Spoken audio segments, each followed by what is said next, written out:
We finally got full action of this Indiana basketball team on full display. They had their Crimson and Cream scrimmage. We got to talk about that at some point. Crazy name. Even if those are the colors, I get it. Crazy name. But moving on to the actual basketball portion of this. So the way this was structured, true 5-on-5 scrimmage. The teams changed as the game went on, though. So there's no real like Team Crimson beat Team Cream. Team Cream got creamed. None of that happened.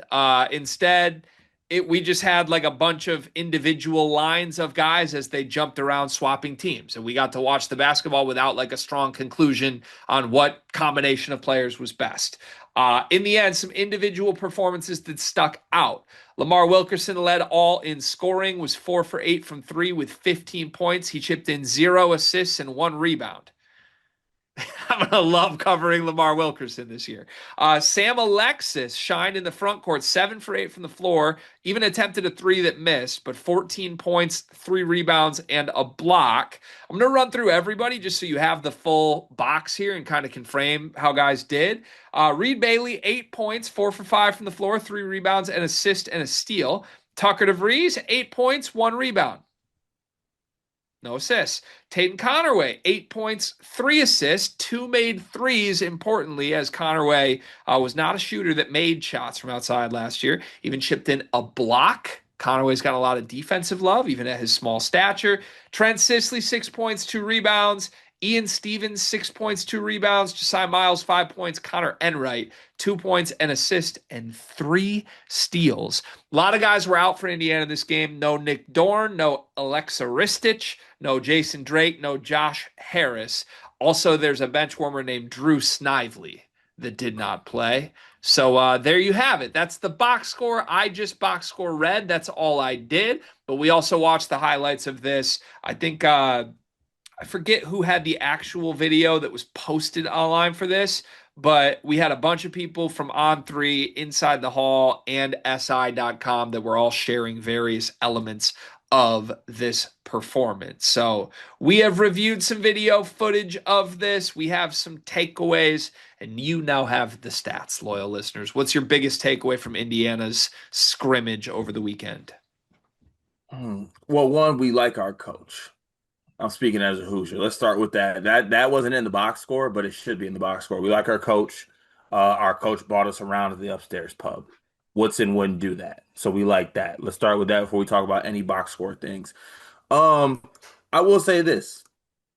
Given some of the small video stuff we were able to see, given the box score that you were able to put forward as well, this kind of tracks with what I think Indiana is going to be as a team. I think it is going to be a team that's going to have the ability to actually knock down shots. One of those being Lamar Wilkerson is going to be able to knock down shots. And, if you're able to get some other things from, Reed Bailey, DeVries, even a guy like Tatum Conaway being able to knock down shots, you'll be able to see somewhat of a different Indiana team. I mean, I think overall on the evening, they went 10 for 26 from three. That had to feel like they shot 80%, given what people watch from Indiana basketball the past couple of years. I'll also say this, going to the box score, it aligns with what I feel about this Indiana team. They do have some guys that can score it. I don't know if they have guys that can do anything else.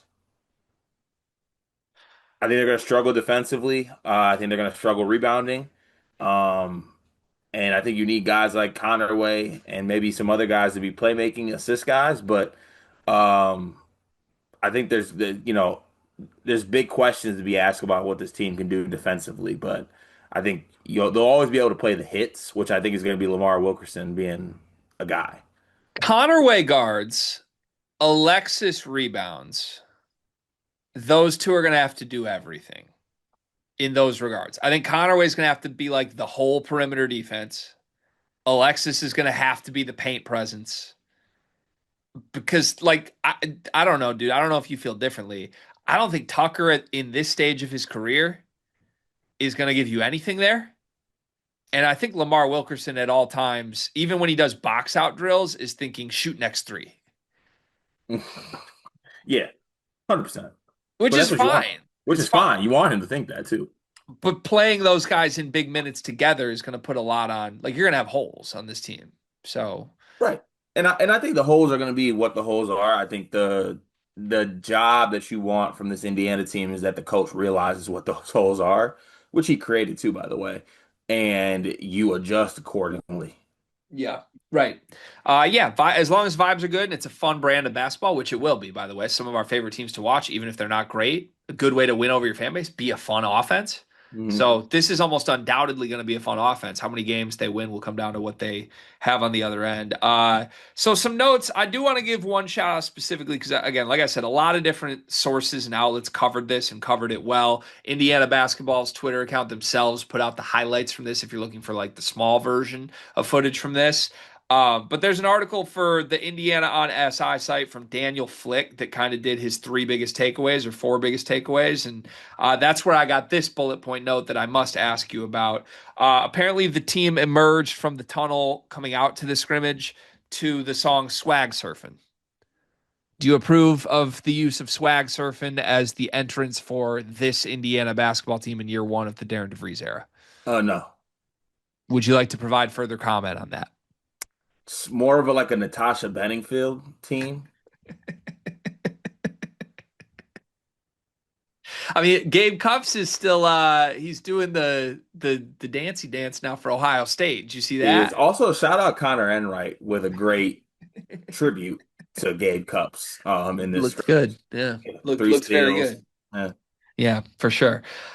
Anyways, I just found that funny. Like the swag surfing in the year of our Lord 2025 is Indiana basketball's mantra, It's just funny because everything goes back to like Woodson wouldn't have done this. which is good. It's good. We want to be as different from Mike Woodson as humanly possible. The first of my conclusions from what I saw here is also the first conclusion from the SI article that I alluded to from Daniel. This team's going to shoot a bazillion three pointers. Mhm. Like they are going to live and often die, but sometimes live by the three. And I'm excited to see it. Like I think Wilkerson might lead the Big Ten in 3-point attempts. I think Tucker's going to let him fly. Shit, I think Connerway, who was a 27% 3-point shooter last year, is going to let him fly. And his jumper looks pretty good, by the way. Like I Yeah. buy that that's coming around based on what I saw in these clips. But I think this is what Darren DeVries wants. I think Darren DeVries wants this team to be top 10 in the country in 3-point volume. An interesting note, again, from Daniel's article in less than 19 minutes, which was the full duration of this scrimmage, Indiana made 10 threes.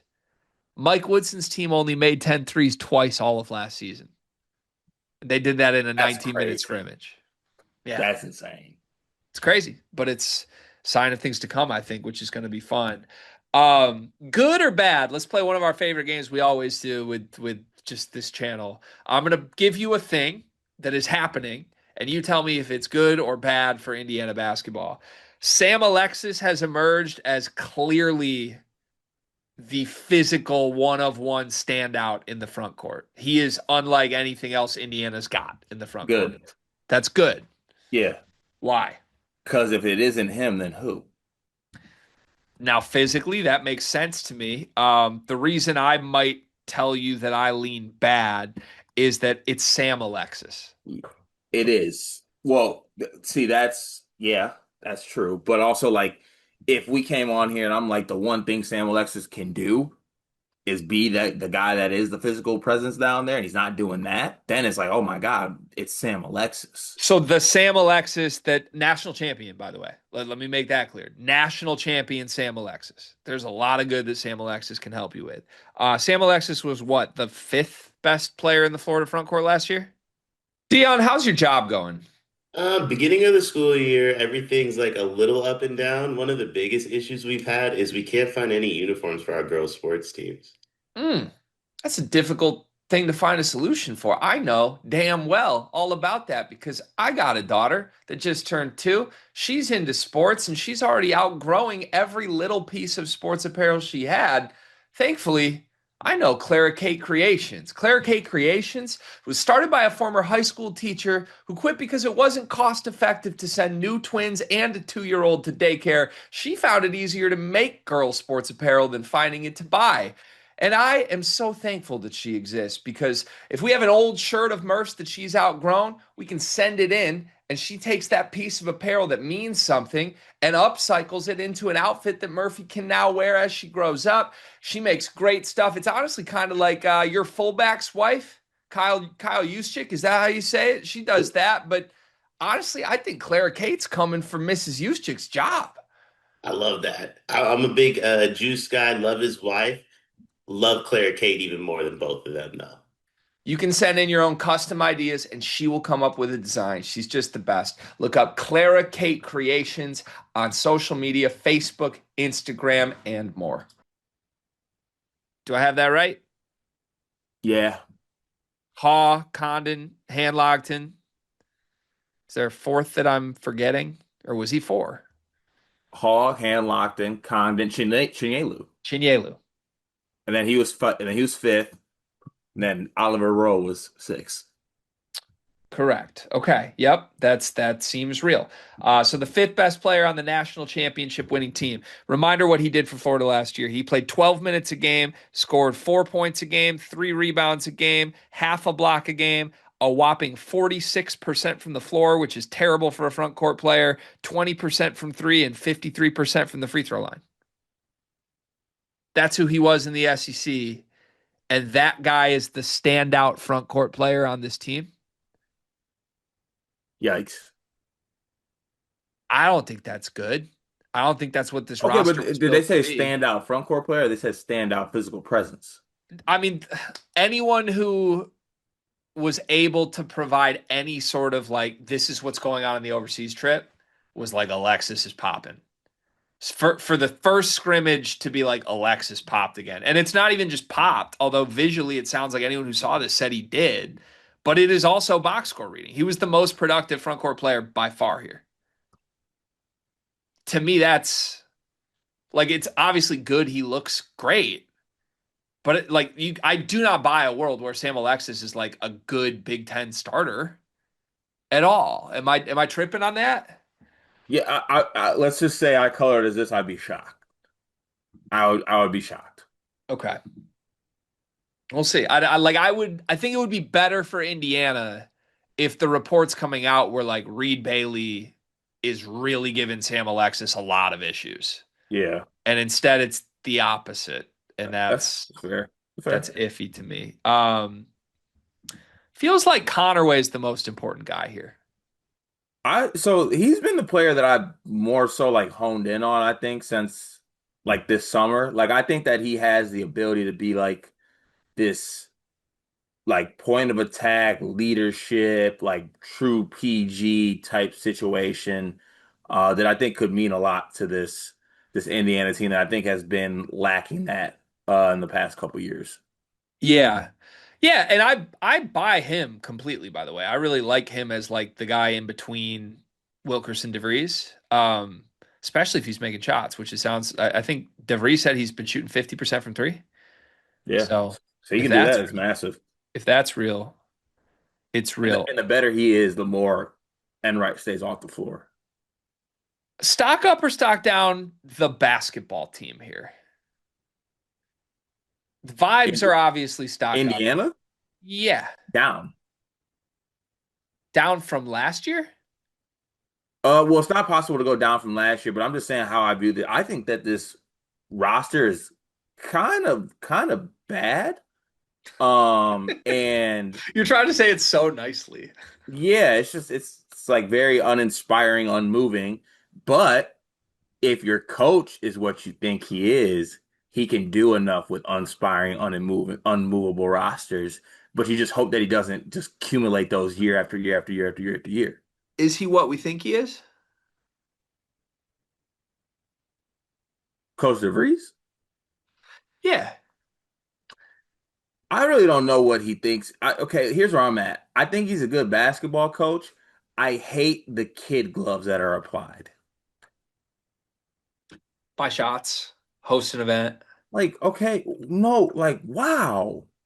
You're telling me at a fan event, like I get that Woodson didn't do that, but this is like I don't even know what the movie is. I just always see the clip where that one guy's like like laughing, like, all right, like he's just getting credit for stuff that's just like, all right, cool. It's an underrated part of taking the Indiana job that I didn't think about. If you're filling Woodson's shoes, you have this like safety net around you for a while. That's kind of cool. Just be a likable guy, and Yeah, you'll get some good karma from that. Now, I like him. Everything I've seen from DeVries, I I like.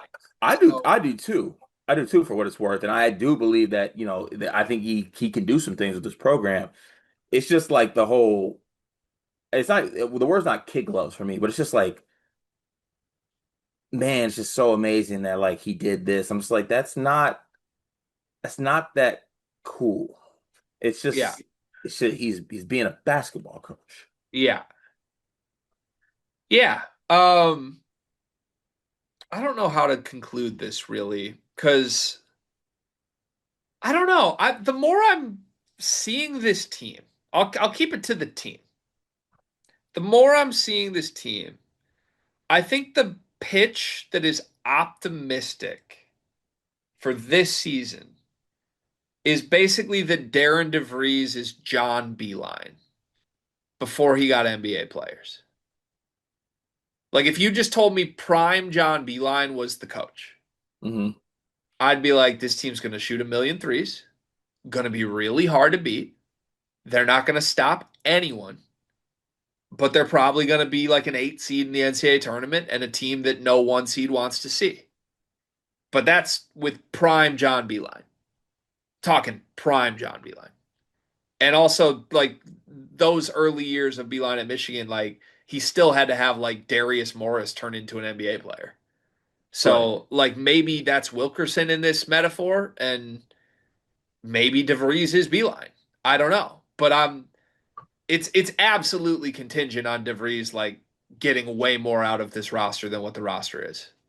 Right. So I don't know. I don't know what you do with that. Like even if he doesn't, seems like Indiana fans are going to be okay with it for a while just because of how happy they are to have him.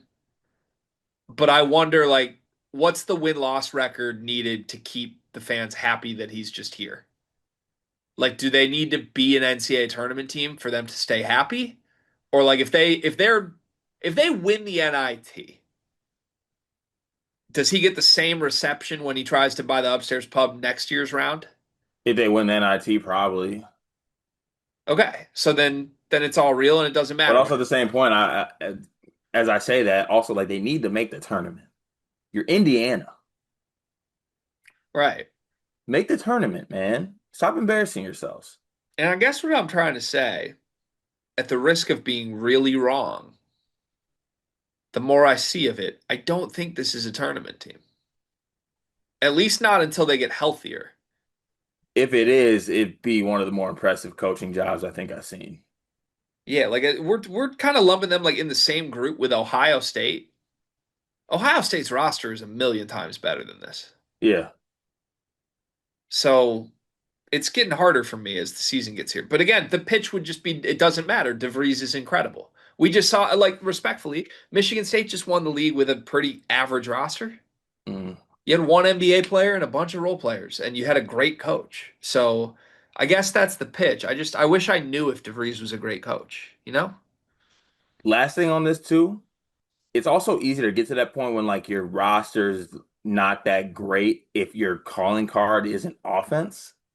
Yeah, you want a baseline defensively, I would think. Yeah, like if it like with and I actually thought about this when you brought Michigan State. Like even with the roster being what it was hella guys that mentally defended and rebounded and were tough as shit. It doesn't work as well when your calling card is just offense rain threes. That's like mid-major type behavior. Right. Now, look, DeVries had the 15th best defense in the country last year. He can coach defense. He's had a defense better than his offense 2 of the last 3 years. Um, won't be this year. Will not be this year. Pop quiz and then a question. I have a quiz and then a question. Quiz one.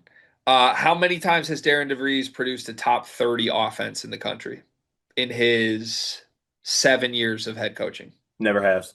Never has. Question. 7 game series, neutral floor. Actually, no, not a neutral floor. Packed assembly hall. Hmm. Packed Assembly Hall. Actually, no, it has to be neutral because if it was a packed assembly, they'd all be rooting for Darren. Neutral floor, play battle for Atlantis floor. Last year's Indiana team with Mike Woodson coaching versus this year's Indiana team with Darren DeVries coaching, 7-game series.